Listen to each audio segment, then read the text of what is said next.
just warming up, getting ready. The moment you hear husband say it is enough, his vocabulary has finished. I say that is enough. He doesn't have anything to say again. The woman doesn't need to think of what to say. The vocabulary is inside her stomach. There is something inside there that manufactures words. I was talking to a husband and wife. They had a problem. And the man told me, you see this woman you are seeing here, if she speaks words to you, your bones will break. I said, I know what you are talking about. She's blessed with verbal power. She can talk. She can communicate. She can illustrate things. She can give details of everything. But men, on the other hand, are a people of few words. They believe in news in brief. Headlines only. Men don't have time for too much talk. When a husband returns from work after he had this job and the wife asks him, honey, how was your day? Fine. And then he carries his briefcase straight to the bedroom. And the wife runs after him. Sweetheart, how was your day? Fine. My day was fine. What else? Fine. But let the wife return from work and let the husband ask her, how was your day? He say, come and sit down. We can't be talking all this one while we're standing. Sit down, sit down. And she'll begin to download all that happened that day. How that the bus conductor insulted her. How her colleague in the office was looking at her somehow. And she felt the eye of somebody on her body. And she looked and saw that it was her colleague that was looking at her. Now all of that are very important to her. These are some of the male-female differences that we need to understand and comprehend to be able to dwell together. Now, these differences are the reason for certain basic needs in the lives of men and women that God has put us in marriage to meet. Because of these differences. That's why women are always talking. And when you are talking and nobody's listening to you, you become frustrated. And because women are blessed with verbal power, that's why God has put you the husband by her side, so that you'll be listening to her. One of your duty as a husband is to be listening to your wife. Whether she's talking sense or talking nonsense, listen to her. It's part of the responsibility of a good husband to listen to her. Before you married her, the father was the one listening to her. Her father is her first husband. Her father was the one listening to her. Whenever the father returns from work, the boy in the house will just greet the father and just go his way. And the girl will just come and hug the father and hold him very tight to herself. And then follow the father to the bedroom and tell the father all that happened in the house that day. Because the father is the first husband. So on the wedding day, the father marched down the aisle with the bride. Held the bride's hand and marched down the aisle. And when they got to the aisle, the priest asked, who giveth this bride in marriage? The father said, I do. Hand her over to the groom. And so the father handed over the baton of listening to her to the groom. He said, groom, you can take over from here. In case you are here, you are single and you don't like disturbance, you are a very quiet, calculated person, you don't like anybody disturbing your peace, you don't want anybody talking to you, please, you are not qualified for marriage. Remove marriage from your list, because you will hear something. I tell you, you will hear. At times you don't want to hear, you will hear. And you must listen to your wife, because your wife must be happy if it must be well with you. Hear me? Some things some people are fighting is not the devil. Some things some people are fighting is because they are maltreating their wife. So the heaven over them is closed. It's not the devil. Because of time, you can read Malachi chapter 2. You read from verse 14, you'll see it there. The way you treat your spouse can even affect your offering in the church. It can affect your prayer life. He said, because you have dealt treacherously against the wife of your youth. He said, yet is she thy companion and the wife of thy covenant. He said, the Lord hath been witness between thee and the wife of thy covenant, against whom thou hast dealt treacherously. Praise God. Now very quickly tonight, I want to look at 5 basic needs of men and women in marriage. I'll look at the woman first, and then we'll look at the man, the husband. The number one need of every woman in marriage is the need for love and affection. The need for love and affection. We are not in marriage to take undue advantage of one another. We are in marriage to meet one another's needs. You are in marriage to meet your spouse's needs. If you are not meeting the need of your spouse, you have failed in marriage. You are to meet the need of your spouse. The number one need you are supposed to meet as a husband is the need for love and affection. Women are created to thrive in an atmosphere of love. That's why God said in Ephesians chapter 5 verse 25, husband, love your wife. Love your wife. Why? Because women are created to blossom in an atmosphere of love. When you see a woman that is truly loved, genuinely loved, she'll be looking younger by the day. They blossom in an atmosphere of love. There is no woman that hates to be loved, no matter how aggressive she looks. Husband, if you understand the mystery of love, you can reduce your wife to a jelly in your hand. You know how to love her. There are men who think that the way they can get their wife to submit is by beating her. They beat and beat and beat and beat. And I said, now you finish beating her, you take her to the hospital, you drive her also to the hospital, and then they use bandage and tie her head and cover the ear. When the ear was open, she wasn't hearing you. Now the bandage has covered the ear. How is she going to hear you? Husband, love your wife. Love and affection. Now the average man can stay one whole year. Even if nobody tells him I love you, it doesn't mean anything to him. In fact, if you tell a man I love you, it's just like telling him your tie is fine. Tell you thanks for the compliments. But when you tell a woman, your wife, I love you, it means more than this universe to her. We may never be able to understand on this part of life what those words mean to a woman. I love you. It's interesting that the marriage journey began with the expression of those words. That's how every marriage journey began. You were admiring the woman and you couldn't hold yourself, and one day you walked up to her and said, lady, I love you, will you marry me? And then she agreed, and then you started courtship, and all through your courtship, if it were in our days, during our courtship time, there was nothing like GSM, so we were writing love letters. You go to Songs of Solomon and compose the love letter. Your neck is like the hill of Bashan. And then you send it to your wife to be, and when she reads it, she will embrace it and keep it inside the box where nobody can find it.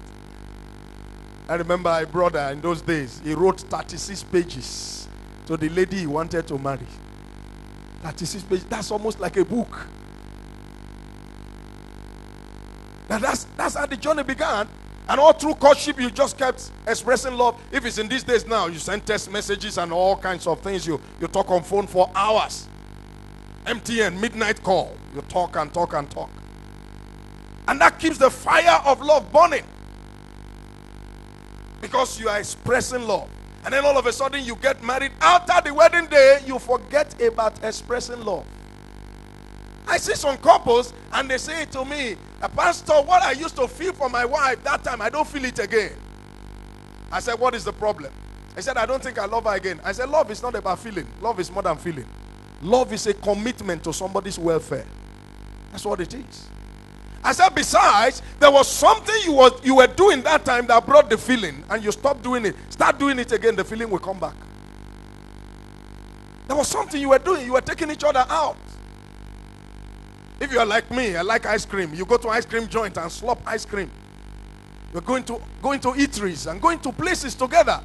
We're always going to places together. You go to church together. You go to fellowship together. Go to marriage seminars together. Now you are married. You stop doing all those things. You don't go out again. That's why the feeling died. Start doing those things, the feeling will come back. I think it was last month, after Sunday service, after 3 services, I took my wife out to somewhere in Abuja. And as we settled down, one young man with a young lady walked up to me and said, Pastor, God bless you. He said, we just got married yesterday, and this lady, and I've read your book, and the things you said you do in your book is one of the things you are doing here now. I'm so happy to see it happening practically here. Take your wife out. And you don't need too much money to do that. If you don't have money, get to the eatery. Tell them to give you a bottle of Coke. Ask for 2 straws. Put the 2 inside. Let your wife be pulling from one side. You'll be pulling from the other side. Praise God. Go out together. Walk on the street together. Hold hands together. Let everybody know this is my babe. Praise God. That's how to keep the fire burning. Express the love. What the engine oil is to the engine of a car, that's what expression of love is to your marriage. When the engine oil has stayed for too long inside the engine of the car and you don't change it, it loses viscosity. And if care is not taken, that engine will knock. So you need to keep expressing love to your spouse. You need to keep expressing love to your wife. I love what Zig Ziglar said. He's been married for well over 45 years and they are still in love. I said on an average day, when he's not ministering, he's a minister of the gospel. When he's not preaching, he said himself and the wife, they hug each other 20 times.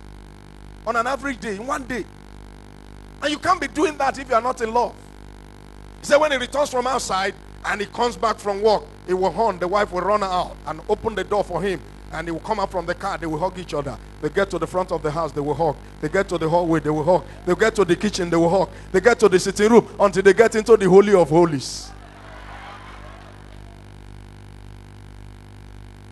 You can't be pretending doing that. If you are pretending, by the time you do it the first time, when the person comes, you give you your backside. Praise God. Now after the resurrection, Jesus met Peter and said, Simon, son of Jonah, lovest thou me? Peter said, Lord, I love you. He asked him a second time, lovest thou me? He said, Lord, I love you. The third time, and Peter was grieved. Why was Jesus asking him? Because Jesus wanted to be hearing it. That's how your wife also wants to be hearing, I love you. And in case you are shy, you can't look your wife in the face and tell her, I love you. Why not? Write a love letter to her. Put it under the pillow as you are going to work. When she's making the bed, she will see it and read it. She will embrace it and smile. Write it, put it inside her handbag. When she gets to the office, she's looking for her makeup kit to freshen her face. She will see it and she will read it and she will embrace it. By the time you return from work in the evening, she will be singing from the bedroom to the sitting room to the corridor, and you'll be wondering what happened to your wife. You have just injected the love tonic inside her. When we were in Canaan land, because of the exigencies of duty, because of work, one day my wife was feeling very strong and there was so much to be done in the house. Nobody was staying with us. Nobody to clean the plates. And I was in the office and she called on the intercom and said, I'm feeling strong, I can't do anything today. I said, there's no problem. When I come back, we'll go look for something to eat somewhere. And before I hung up, I said, I love you. And then by the time I came back by 6 p.m., the whole house was sparkling. All the plates had been washed. Everything was ready. The food was ready. And I said, what happened? Did somebody come to help you? She said, no. I said, so what happened? He said, as soon as you said those words, I love you, something hit the middle of my head. And she said, all the weakness drained off my body and strength came from nowhere. I said, wow. Is it not better to say I love you than to be buying Panadol? You can't be smarter than God. You can't be smarter than God. If you tell your wife that you hate her, you will see the worst of your wife. If you tell your wife that she's a tigress, by the time you are returning from work, better get ready. Because something will be waiting for you at home. Women are built by words and they can be destroyed by words. Speak loving words to your wife. Speak loving words to your wife. Express love. No matter who tells I love you, until you say it, it's not enough. Number 2 need of every woman is the need for conversation and emotional intimacy. The need for conversation and emotional intimacy. I said before that because they are blessed with verbal power, they know how to talk. Somebody must be listening to them. One of the worst things you can do to your wife is to snub your wife. For your wife to be talking and you close your eyes and doze off, or close your eyes and begin to whistle. That's one of the worst things you can do to her. She has need for conversation and emotional intimacy. She wants to talk. She wants to talk to you. A couple came to me when we were in Canaan land. They were having a problem, and I asked them, I said, what's the problem? And the woman said, this man never listens to me. He's never available for me to talk to him. Said he returns very late in the night, and when he returns, immediately he returns, he goes straight to his laptop and be pressing his laptop. Then he won't talk to me. He won't listen to me. And said, since he doesn't talk to me, I started talking to my boy. The greatest gift you can give to your children is to love their mother. That's the greatest gift you can give to them. To love their mother, to demonstrate that love. One day we were in the car, and my daughter said, I would like to marry somebody like daddy. He said, what? I said, why? He said, I like the way you treat mommy. She's 18 years now. The greatest gift you can give to your children is to love their mother. Listen to your wife. If you don't listen to your wife, because nature abhors vacuum, she will go and look for somebody to talk to. She will get involved in corridor gossip. One day you will return from work and police will be waiting for you. Because your wife has said something that must not be said. So your attention is needed at force headquarters. Because you won't listen to her. When you don't listen to your wife, emotions are bottled up. One day you will do something very tiny and insignificant, and then she will explode, and you'll be wondering, where did all this come from? It's not what you just did. It's all the bottle